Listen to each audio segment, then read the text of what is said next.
Such a great setup for such a great story. In the original film is go back in time and unravel this conspiracy that leads to the death of 7 billion people.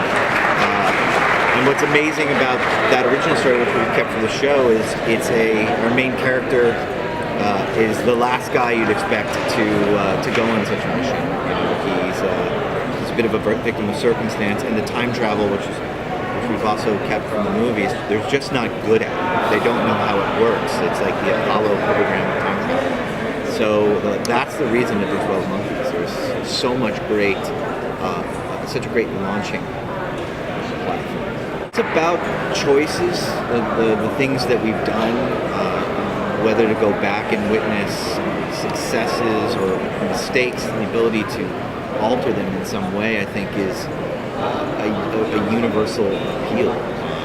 It's something that going back to the Future. The time travels away into emotional stories. We all have a past. Back to the Future, he had parents. He had to go back in time and make sure his parents fall in love. There's no better stakes than that. And that's the kind of unique stories that only time travel gets you.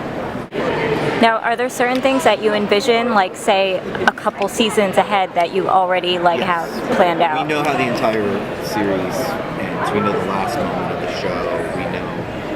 We know what it all amounts to.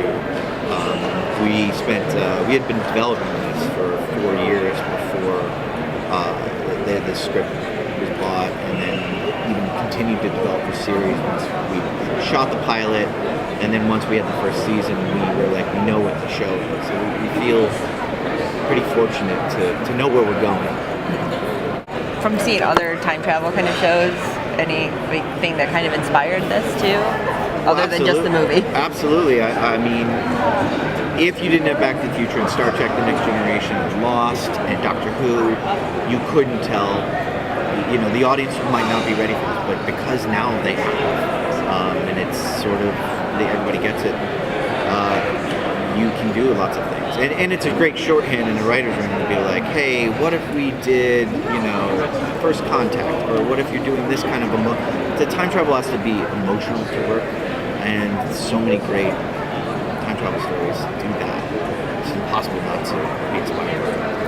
Do we get to see how the actual time travel works? Like, is it the scientist able to control everything, or is he able to go back when he wants to? You'll see a lot.